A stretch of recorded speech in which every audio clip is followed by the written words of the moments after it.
স্বাধীনতার পর থেকে এই প্রথম কোনো নাগরিক প্রকাশ্য টেলিভিশনে দাঁড়িয়ে দেশের মানচিত্র ভাঙার হুমকি দিচ্ছেন। একজন সুপ্রিম কোর্টের আইনজীবী, যার শপথ ছিল সংবিধান রক্ষা করার, তিনি বলছেন বিদেশি শক্তির কাছে হাত পেতে এই ভূখণ্ড থেকে আলাদা একটি রাষ্ট্র গড়ার। একই সাথে দেশের উত্তরাঞ্চলে হঠাৎ করেই এমন একটি বিশাল ধর্মীয় স্থাপত্য তৈরির ছুতোয় যেন সীমান্তে আগুন জ্বালানো হচ্ছে। কিন্তু প্রশ্ন হলো, এটা কি সত্যি কোনো ধর্মীয় অনুভূতি থেকে উচ্চারিত, নাকি এর পেছনে লুকিয়ে আছে একটি আন্তর্জাতিক ষড়যন্ত্র, যেখানে ক্ষমতাচ্যুত একটি স্বৈরাচারী দল আর প্রতিবেশী দেশের কট্টরপন্থী শাসক গোষ্ঠী একসাথে দাবা খেলছে? আজকের এই ভিডিওটি কোনো সাধারণ সংবাদ নয়, এটি একটি রাষ্ট্রের অস্তিত্বের সংকটের গভীর অনুসন্ধান। পর্দার আড়ালে যে রাজনীতি চলছে তা যে কতটা বিপজ্জনক সেটা আমরা হয়তো ধারণাও করছি না। 50 লক্ষ শহীদের রক্তে অর্জিত এই মাটি, সেখানে একটি প্রভাবশালী মহল ফের একবার দেশভাগের নেশা যাচ্ছে।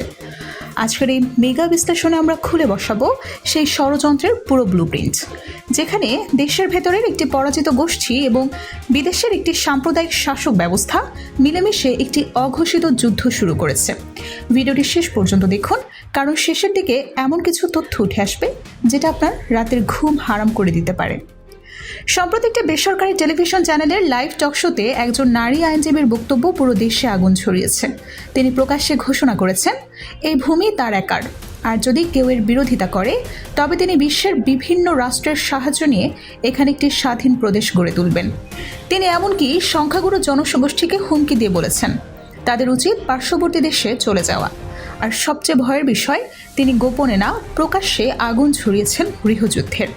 বলেছেন, তোমরা দুটো আঘাত করলে আমরা একটা আঘাত করব। দর্শক, আন্তর্জাতিক আইন এবং রাষ্ট্রবিজ্ঞানের বই খুলে এই বক্তব্যগুলো মেলালে কি দাঁড়ায়?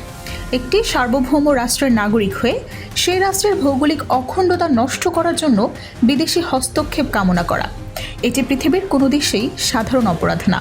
এটি সরাসরি রাষ্ট্রদ্রোহ বা ট্রিজনের পর্যায়ে পড়ে। কোনো সভ্য দেশে এমন বক্তব্যের পর ব্যক্তিকে এক মুহূর্তের জন্য ফাঁকি দেওয়া হয় না। কিন্তু আশ্চর্যের বিষয় হলো, এত বড় একটি অপরাধ করার পরও তার মুখে যে দম্ভ, সেটা কোথা থেকে আসে? তার এই সাহসের পেছনে কারা দাঁড়িয়ে আছে? এই নারীকে তার নিজের দাবি অনুযায়ী একজন সনাতন ধর্মাবলম্বীদের অধিকার কর্মী বলা হচ্ছে। কিন্তু যারা রাজনীতি বোঝেন তারা জানেন, রাজনীতির ময়দানে কেউ আগে থেকেই নিজের পরিচয় লুকিয়ে রাখে না। এই আইনজীবীর অতীত ইতিহাস স্ক্যান করলেই বেরিয়ে আসে তার আসল রূপ। তিনি মূলত সদ্য পতন হওয়া ফ্যাসিস্ট শাসন ব্যবস্থার, যারা 15 বছর দেশকে শ্বাসরুদ্ধ করে রেখেছিল, তাদের একজন নিবেদিত প্রাণ এজেন্ট। অতীতে তিনি প্রকাশ্যেই ওই স্বৈরাচারী দলের প্রশংসা করেছেন, তাদের আদর্শের গলাবাজি করেছেন। কিন্তু 15ই আগস্টের গণ অভ্যুত্থানে যখন জনতার টানে সেই স্বৈরাচারী সরকারের পতন হয় এবং তাদের নেত্রী ভারতে পালিয়ে যান, তখন এই গোষ্ঠীর ভেতরে এক চরম হতাশা আর অস্তিত্বের সংকট দেখা যায়। তারা বুঝতে পারছে বুকের পাটা দিয়ে আর কখনো ক্ষমতায় ফেরা সম্ভব না।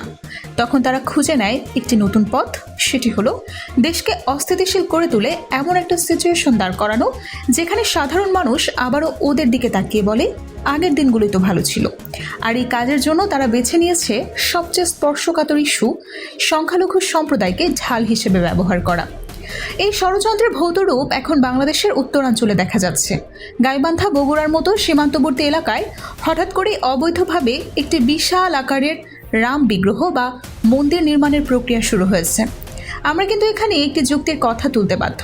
বাংলাদেশের সনাতন ধর্মাবলম্বীরা যুগ যুগ ধরে দুর্গাপূজা, কালী পূজা, জগদ্ধাত্রী পূজা করে আসছেন। এগুলো ছিল আমাদের অসাম্প্রদায়িক চেতনার উজ্জ্বল দৃষ্টান্ত। কিন্তু হঠাৎ করে এই রাম বা জয় শ্রীরাম স্লোগানটি কোথা থেকে এলো? যারা ভারতের রাজনীতি পর্যবেক্ষণ করেন তারা জানেন, জয় শ্রীরাম কখনো কোনো শান্তিপূর্ণ ধর্মীয় অভিবাদন ছিল না, বরং এটি ছিল বাবরি মসজিদ ধ্বংসের হাতিয়ার, যা পরবর্তীতে মোদী সরকারের সাম্প্রদায়িক দাঙ্গা বাঁধানোর মূল ট্রিগারে পরিণত হয়েছিল। ঠিক সেই একই মডেল এখন বাংলাদেশে ইম্পোর্ট করা হচ্ছে। উত্তরাঞ্চলের মতো একটি সংবেদনশীল এলাকায়, যেখানে সংখ্যাগুরু জনসংখ্যাই বেশি, সেখানে প্রভাবশালীদের টাকায় একটি বিশাল স্থাপনা তৈরি করা হচ্ছে। এর পেছনের উদ্দেশ্য কি? উপাসনা? একদম না, এটি একটি সুনিখুঁত ট্রিগার পয়েন্ট। তারা জানে এই ধরনের প্রক্রিয়া দেখলে সাধারণ মানুষ আবেগে প্রতিক্রিয়া দেখাবে। এবার চলুন মাইক্রো লেভেল থেকে ম্যাক্রো লেভেলে আসি। এই নাটকটা কেবল দেশের ভেতরের কিছু অসাধু মানুষের জন্য হলে এতটা ভয়ের ছিল না। 15ই আগস্টের পর বাংলাদেশ যে পরিবর্তনের মধ্য দিয়ে যাচ্ছে, সেটা ভারতের জন্য একটি জিও পলিটিক্যাল নাইটমেয়ার। নতুন সরকার কোনো একক রাষ্ট্রের দোসর হওয়ার পথ বন্ধ করে দিয়েছে। চীনের সাথে নতুন করে কূটনৈতিক সম্পর্ক জোরদার করা হচ্ছে, অর্থনৈতিক চুক্তি হচ্ছে। অন্যদিকে দীর্ঘদিনের শত্রু পাকিস্তানের সাথেও সামরিক ও কূটনৈতিক সহযোগিতার কথাবার্তা চলছে। ভারতের কট্টরপন্থী শাসক গোষ্ঠী খুব ভালো করেই বুঝতে পারছে তাদের দখলদারি শেষ হয়ে আসছে। বাংলাদেশকে আর তারা পুতুলের সুতোর মতো নাড়াতে পারবে না। দর্শক, এই ষড়যন্ত্রের সবচেয়ে মর্মান্তিক দিকটা কোথায় জানেন? এই খেলায় সবচেয়ে বেশি ক্ষতি হতে চলেছে বাংলাদেশের শান্তিপ্রিয় সনাতন সম্প্রদায়ের। গুটি কয়েক রাজনৈতিক দালাল তাদের নিজেদের সুরক্ষার ঢাল হিসেবে ব্যবহার করছে। যদি কখনো ইস্কানিতে কোনো অপ্রীতিকর ঘটনা ঘটে যায়, তবে চৈতালি চক্রবর্তীরা তো বিদেশে পালিয়ে যাবে, কিন্তু দেশের গ্রামগঞ্জে বসবাসকারী সাধারণ হিন্দু ভাই বোনের সর্বনাশের মুখে পড়বেন। বাংলাদেশের সংখ্যালঘুরা কখনোই দেশভাগ চায় না, তারা চায় এই মাটিতেই সম্মানের সাথে বেঁচে থাকতে। একটি স্বাধীন রাষ্ট্রের বুকে সরাসরি গৃহযুদ্ধের ডাক দেওয়া এবং বিদেশি শক্তির কাছে হাত পাতার অপরাধে রাষ্ট্রের প্রশাসনকে অবিলম্বে কঠোর আইনি ব্যবস্থা নিতে হবে। আপনারা কি মনে করেন, এটা কেবল একটি ব্যক্তির আবেগের বহিঃপ্রকাশ, নাকি এর পেছনে সত্যি একটি আন্তর্জাতিক চক্রান্ত লুকিয়ে আছে? এ ধরনের উস্কানিমূলক বক্তব্যকে কোনোভাবেই আমাদের দেশে প্রশ্রয় দেওয়া যাবে না। শাহবাগে মশাল মিছিল করে যারা মৌলবাদীদের আস্তানা গুড়িয়ে দাও, তারাই বলছে তারা আসলে সে আস্তানা গুড়িয়ে দিচ্ছে না, বরং একটি গৃহযুদ্ধের পূর্ণাঙ্গ বীজ বপন করছে। তারা এখন আর নিজেদের দলের লোগো ব্যবহার করে রাজনীতি করছে না, তারা সরাসরি মোদি অমিত শাহের হিন্দুত্ববাদী এজেন্ডা বাস্তবায়ন করছে বাংলাদেশের মাটিতে। আর এই মিশনে তাদের সবচেয়ে বিশ্বস্ত প্রক্সি হলো ক্ষমতাচ্যুত আওয়ামী লীগের এই প্রবীণ এজেন্টরা।